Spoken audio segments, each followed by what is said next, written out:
So I picked up this John Deere 111 riding lawnmower for some property that I'm going to have to start mowing.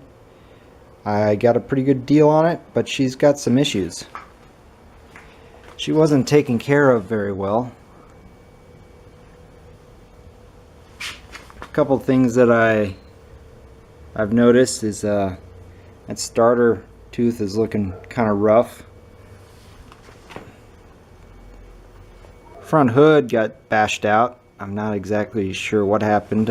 Someone tried to make it look a little prettier by using some really wide green electrical tape. The muffler has been changed out, and they put this guy on there, but they cut the hood to get at it, to make clearance. When I bought it, the diaphragm, they said it wasn't pumping, and this is actually the line from the diaphragm to the carburetor. I'm guessing that guy actually gets pressed in, was pressed in at some point in time. And I know the light isn't the greatest, but for the pulse line, for the pump itself, that fitting, it's loose inside there, so I'm hoping that the threads are just stripped. And then the fuel line itself has been spliced about right there. It feels pretty soft right there where it comes out. Now the previous owner, or the guy that I at least bought it from, he decided that he was going to try to take the cowling off. So he started undoing all the bolts. So it makes it pushing around pretty tough because there isn't a solid point. The tires, there is a different tire in every corner.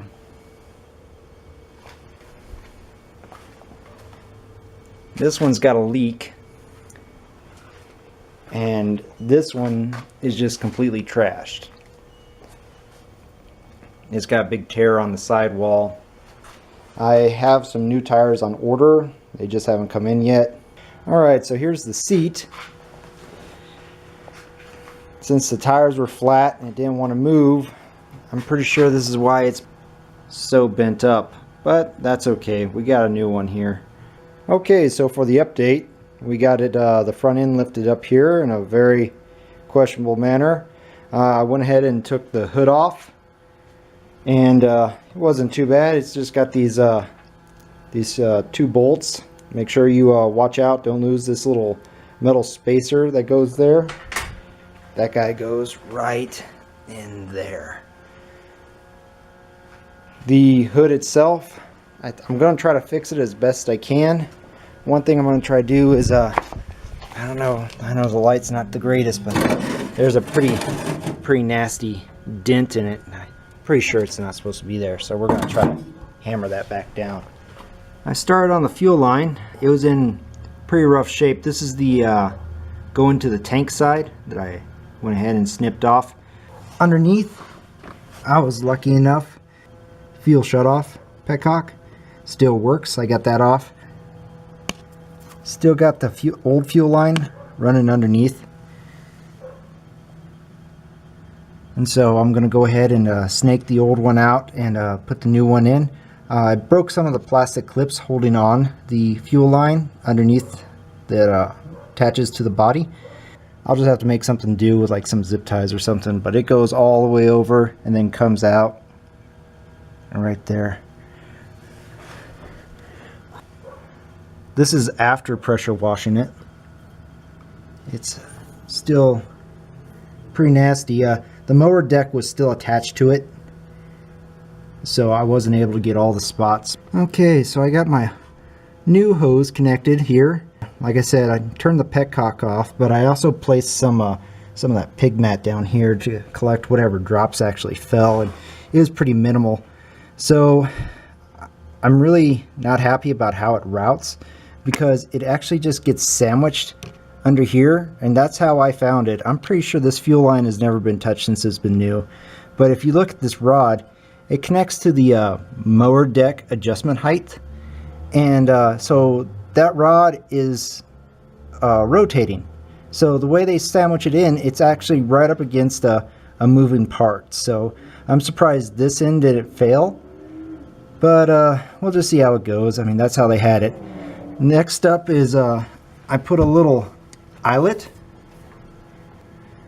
And I was able to secure the hose that way. So I got this end cut off right here because I'm going to be using a fuel filter. The fuel filter, I just picked up one off Amazon, like a cheap one, and I didn't realize how big it was. And there's not a lot of space in there, but I think we're going to be okay. This is the part number for it, and I just picked it up off Amazon. If I was going to do it again, I'd definitely get me a smaller one, but this should last for a really long time with as much of a filter element as there is on it. But I'm going to get this put in. Okay, the new fuel line is done. Gigantic fuel filter, and then from there it snakes its way up over, and this is where we're at right now. So normally if your diaphragm pump worked, all you'd have to do is go ahead and connect it right there, but I'm pretty sure that this guy wasn't working because they said they could pour gas down the carb and it would run, but they would never get anything out of this this little diaphragm pump here.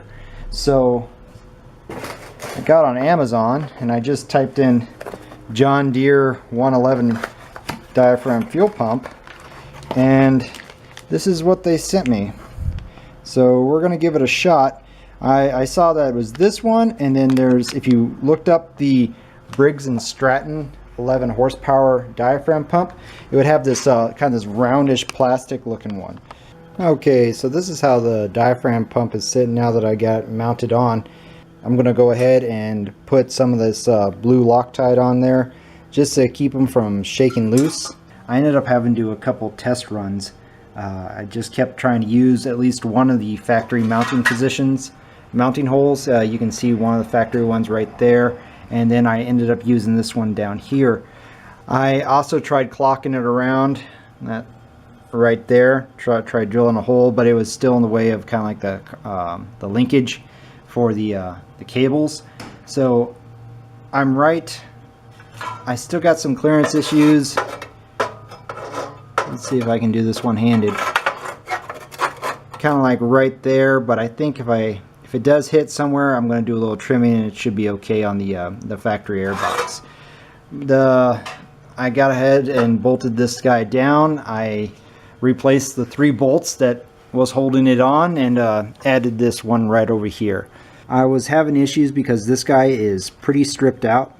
This is as far as I could tighten it in, and it was facing the wrong way. So luckily, I caught this whenever I was ordering parts, and I wasn't sure if that was 1/8 inch MPT. I was pretty sure that was 1/8 inch MPT. I got this guy here off of Amazon. I wasn't sure if this one was going to work, so I actually ended up ordering a couple different ones. The good news is that, you know, I have one that fits. The bad news is like I spent 20 bucks in brass fittings. You know, that was kind of an expensive thing coming from this mower, but it's on. I ended up taking the carburetor off because it allowed me more access to this guy down here. I did try taking a whack at getting this funky exhaust off, but it's proving pretty stubborn. I think I might wait till I can actually get this thing fired up and get it hot, and then try breaking it free, because right now it's pretty on there. I do have my fuel line coming from my tank installed. I was told for these diaphragm pumps that you want to have this above the carburetor. By the way, I just wanted to let you know that this is 1/4 inch fuel line. That is what what came out of the old one. So that's what I'm putting in. It's also what I had in the garage, so lucky me. But we're gonna keep working on this. The gasket for the carburetor is this funky doodad. I guess it doubles as a heat shield. I'm not really sure. It's pretty wasted. It's bubbled up pretty good. So I'm going to clean this up and use some red Loctite. Some red RTV for the gasket material. Okay, I got my impulse line tightened down there. and I ran a new hose to the diaphragm. Then I'm ready to put my carburetor back on, so I'm just going to use a little bit of a thin coating of RTV. So that's what I'm going to use on that. The carb looks like it's been taken apart here recently because someone had cleaned the surface on it, so I didn't have to do anything at all.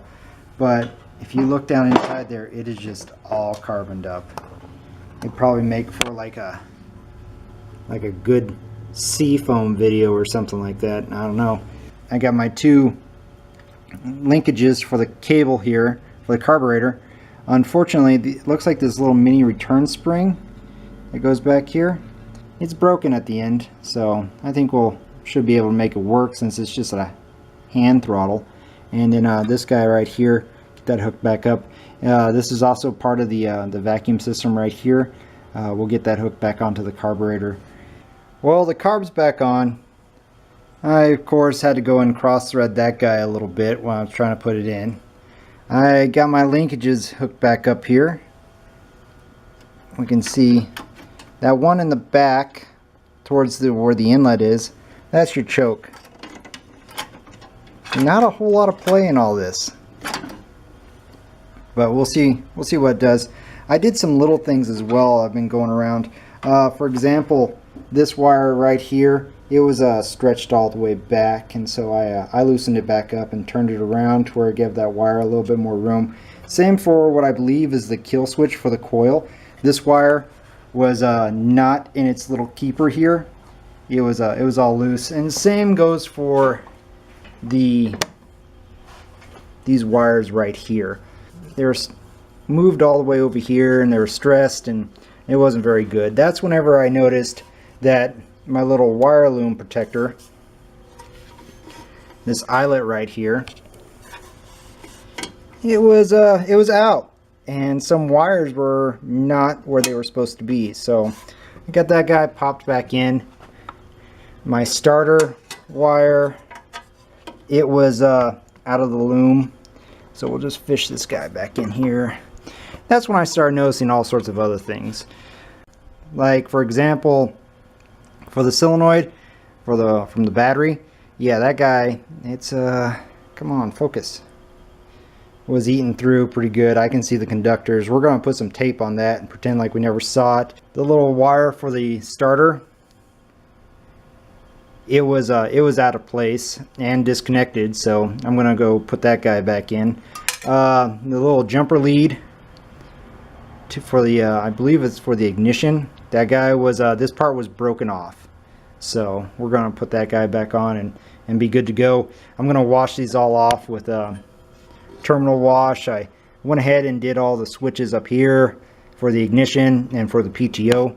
Okay, I have everything wired back up together there. I even tried to reinstall the cotter pin that I tried to take out the night before, pretty much in there. I was going to try to take the box off, but I decided not to.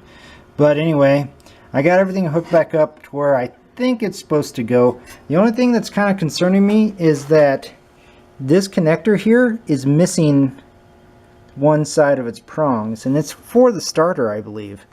If we trace it back here, I'm not sure where it actually goes. But yeah, it just falls out like that. So I'm going to connect red to red, and we're going to see what it does, and then later on tonight I'll get on the interwebs and see what all it says. Let's check the oil, because I haven't. Well, there's oil in it. So we got that going for us. Now, based on how that battery cable was rubbed up raw and having conductors showing right next to it, I'm pretty sure that this previous owner went through quite a few batteries. Okay, we're going to go ahead and use our Harbor Freight load tester, our battery tester here. Normally you'd use it with two hands, but I only got the one.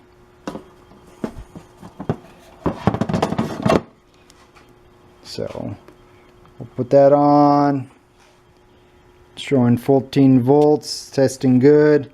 We'll go ahead and put a load on it. Oh yeah, she's good. Okay guys, so a little status update. I got the battery connected and I already tried cranking her up and she does crank over, but I kept cranking it with this hose disconnected. That's for the outlet for the diaphragm fuel pump. I went ahead and kept cranking it over and spraying some starting fluid into the carb here until I started having fuel coming out the bottom. That way I knew it was working. It also helps that there is a fuel shutoff valve or petcock right next to the tank that I was showing you. You got to turn that back on. I was checking for fuel leaks. I had one there by the fuel filter and looks like it's resided. It's all dried up now. It's all in my hair and all that good stuff. So yeah, we're gonna go ahead and try cranking this guy up, see if it catches on and not on fire.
Well, she died when I tried to engage the PTO, so I don't know what that means. But I'm done for the night.